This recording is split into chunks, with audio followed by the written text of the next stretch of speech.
expectativas no ar. Multidões olhavam angustiadas em direção ao céu de Manhattan.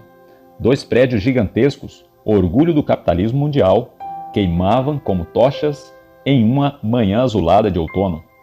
Uma densa fumaça estendia sua escuridão em direção ao sul, enquanto era fotografada pelo único norte-americano fora do planeta, o astronauta Frank Kupferson, que orbitava justamente por aqueles céus.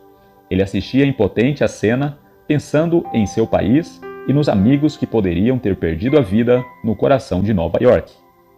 Na Terra, bilhões de pessoas acompanhavam perplexas as cenas de destruição hollywoodiana, porém, tragicamente reais. Outros dois aviões sequestrados difundiam o caos. As imensas torres gêmeas se reduziram a entulhos, aços retorcido e pó. Depois dos ataques, que configuravam uma agressão evidente aos Estados Unidos, pensadores questionavam qual seria a resposta da nação mais poderosa da Terra, qual seria a reação dos donos de um extraordinário poder econômico e influência, com bases militares espalhadas pelo globo, uma vingança ensandecida. A Terceira Guerra Mundial? Guerra contra quem? De uma coisa todos sabiam: os ataques inauguraram o século XXI. O mundo já não era o mesmo, mas ninguém imaginava em que ele se tornaria. Mudanças constantes, prendendo a respiração, como em uma montanha russa que não para, o mundo segue com expectativas profundas transformações que ocorrem diariamente em todas as áreas da vida. Nos últimos anos, temos visto um turbilhão de mudanças, desde a guerra ao terror, a crise econômica global, novos atentados terroristas, a explosão dos smartphones e das redes sociais, graves conflitos armados, a primavera árabe, imigração em massa, a discussão sobre gêneros, debates sobre o conceito de família, a violência, reviravoltas políticas, ameaças nucleares e catástrofes naturais que fizeram o mundo estremecer. Nada está seguro. Amanhã tudo pode ser diferente. Aquilo que consideramos certo hoje pode não estar mais em pé amanhã. Assim como aquelas torres caíram em uma manhã ensolarada, ou uma cidade inteira que desaparece sobre as ondas de um tsunami. No mundo das ideias, há quem diga que 2018 encerrou um ciclo de 50 anos. Em 1968, assim como hoje, transformações políticas e culturais sacudiam o Brasil e o mundo. No auge da guerra sangrenta do Vietnã e da Guerra Fria entre os Estados Unidos e a União Soviética, uma nova geração pedia sexo, droga e rock and roll. Grupos feministas ganhavam forças. O Brasil era agitado por protestos estudantis e embates que tomaram graves proporções. Naquele mesmo ano, Martin Luther King, a maior voz em defesa dos direitos civis dos negros nos Estados Unidos, foi assassinado e Richard Nixon foi eleito presidente. As novas gerações e diversos grupos sociais queriam liberdade e punham o mundo em chamas. O historiador Yuval Harari afirma: se por acaso você estivesse envolvido em tumultos em Washington no dia seguinte ao assassinato de Martin Luther King, ou em Paris em maio de 1968, ou na convenção do Partido Democrático em Chicago em agosto de 1968, poderia muito bem ter pensado que o fim estava próximo. 50 anos depois, assistimos a uma poderosa guinada ao conservadorismo. De Washington a Manila, multidões foram às ruas em defesa de valores tradicionais e do nacionalismo, pedindo o endurecimento das leis e a defesa dos interesses do país e da família. Religiosos extremistas pregam o ódio e inspiram o terror. Anarquistas querem o fim de identidades, autoridades e fronteiras. O cenário é de polarização, conservadores versus liberais, nacionalista contra globalistas, azul e vermelho, favela e asfalto, nós e eles, com grupos se defendendo e se atacando nas ruas e nas redes sociais. No ar, respiramos um clima de tensão e expectativa. Perigos e incertezas. Além dos embates ideológicos e culturais, os eventos do mundo natural têm causado perplexidade. Cientistas se preocupam com o futuro do planeta. A Terra dá sinais de que as coisas não vão bem. As mudanças climáticas têm provocado fenômenos extremos ao redor do mundo. O aumento da temperatura causa efeitos devastadores, da morte dos corais nos oceanos, passando pelo derretimento das geleiras, a incêndios gravíssimos. Apenas para se ter uma ideia, o tórrido verão russo de 2010 produziu ondas de calor que mataram cerca de 55 mil pessoas naquele país, segundo a revista Nature.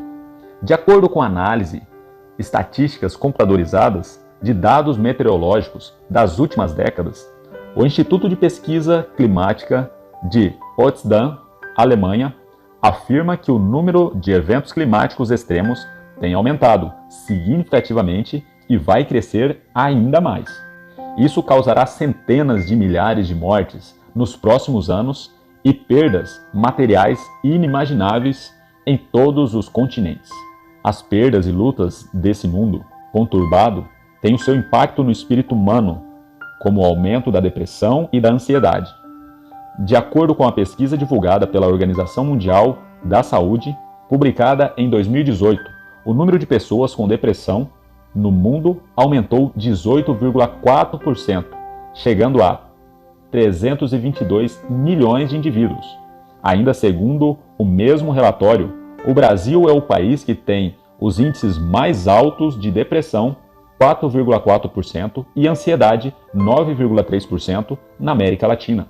Certamente, o aumento do desemprego, da violência e da insegurança quanto ao futuro contribui para esse quadro. Muitos chegam a questionar-se se a humanidade existirá para sempre sobre a Terra. A incerteza quanto ao futuro é a isca dos filmes apocalípticos. Hollywood tem ganhado bilhões de dólares com eles, explorando o medo e a expectativa quanto ao futuro. É impressionante o número de filmes desse tipo lançados todos os anos. Em todos eles, a humanidade é ameaçada por alguma causa, seja ela o clima extremo, pandemias ou mesmo objetos e seres vindos do espaço. Vários destes filmes recebem títulos ou têm enredos inspirados na Bíblia, especialmente no livro do Apocalipse. O sucesso desse filão, que alcança públicos de diferentes idades ao redor do mundo, indica o quanto essa temática apela à mentalidade atual. Preocupadas com esse cenário desafiador, algumas pessoas estão se preparando para um grande colapso global.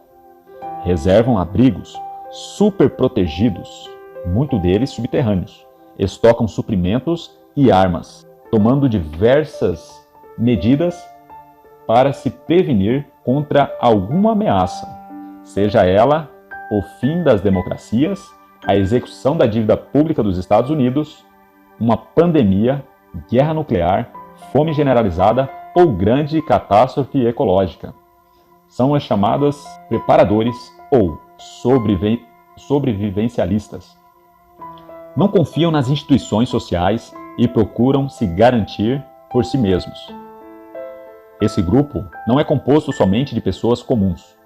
Grandes bilionários e CEOs têm construído refúgios seguros ao redor do mundo.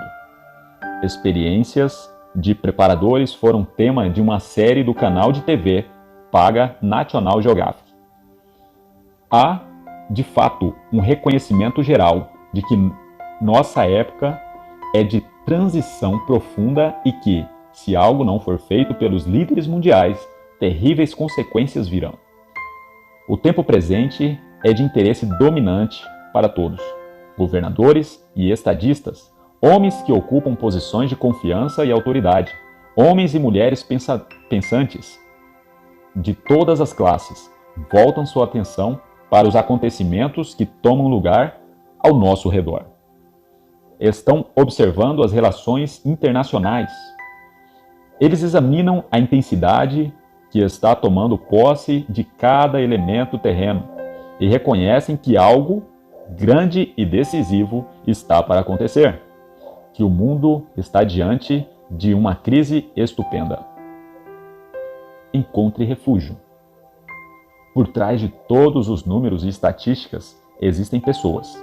Debaixo das estatísticas da violência existem vítimas, com seus traumas e lutas. Atrás dos números da crise econômica existem desempregados, carência, lágrimas e pratos vazios. Em meio ao barulho ensurdecedor da discussão sobre gêneros, existem pessoas confusas, tentando se entender ou fazer o melhor pelos filhos. Diante das contradições das igrejas e religiões e as promessas políticas falidas, existem pessoas decepcionadas.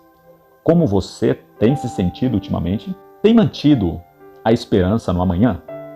Sente-se preparado para enfrentar o futuro?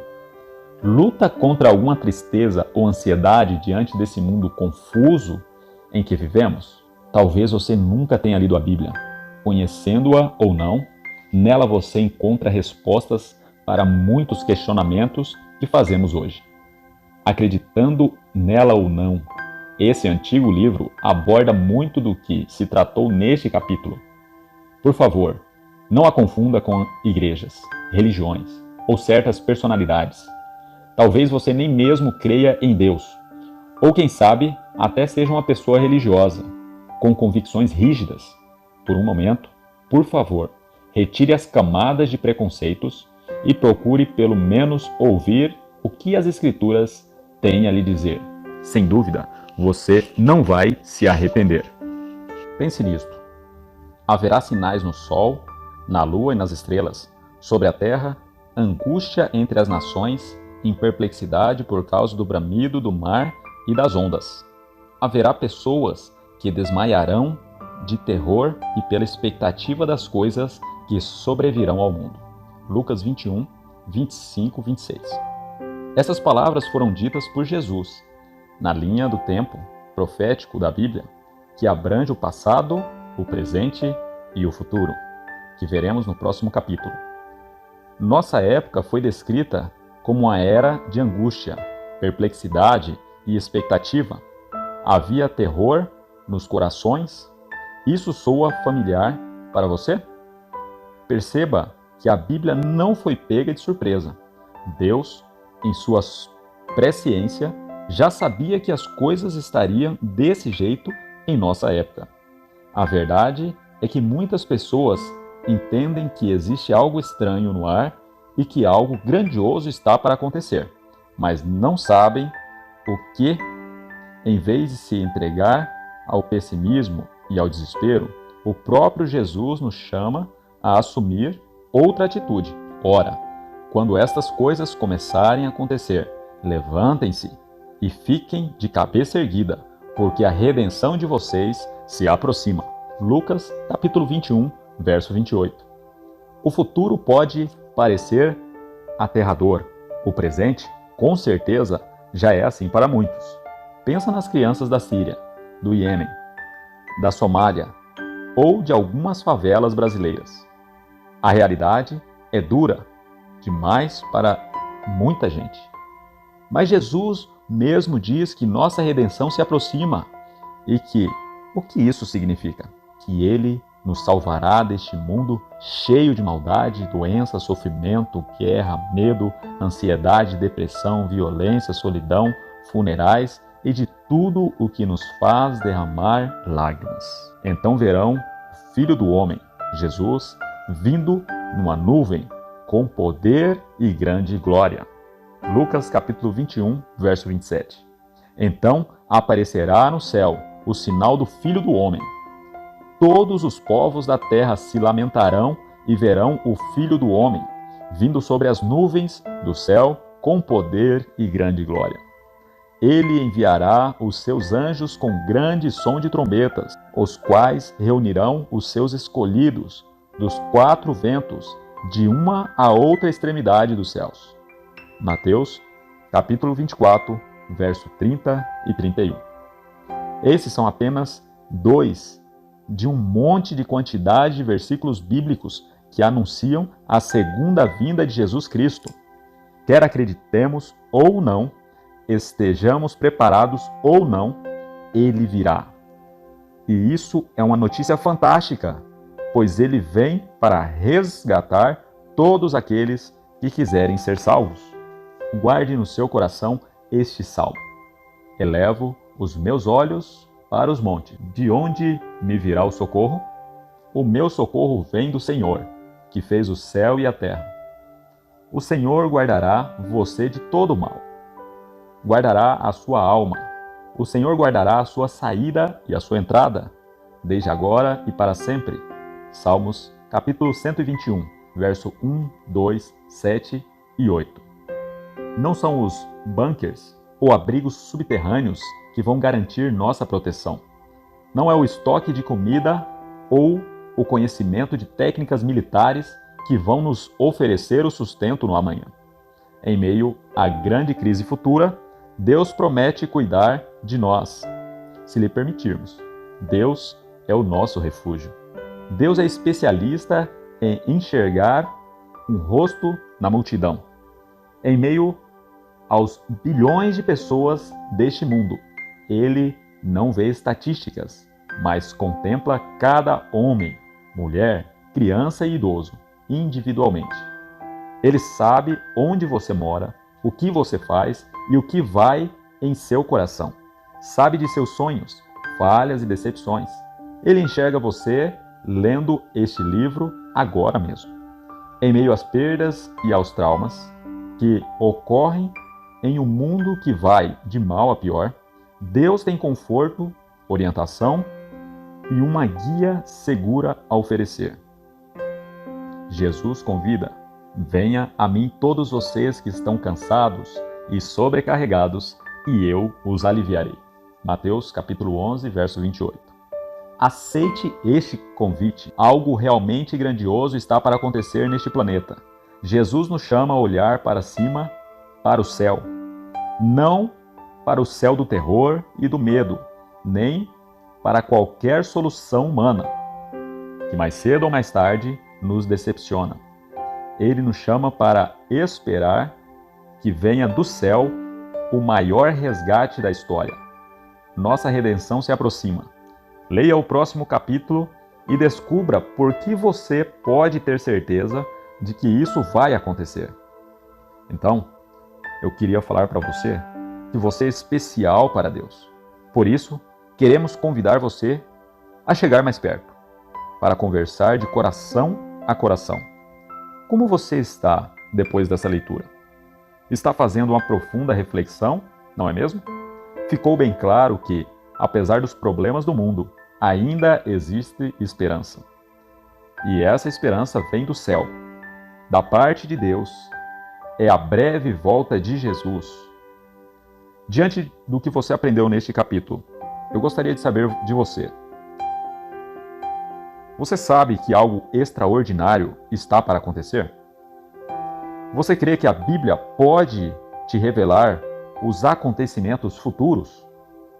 E você deseja estudar mais a Bíblia para saber mais sobre o futuro? Você crê que Jesus em breve voltará? Você deseja estar preparado para esse grande dia?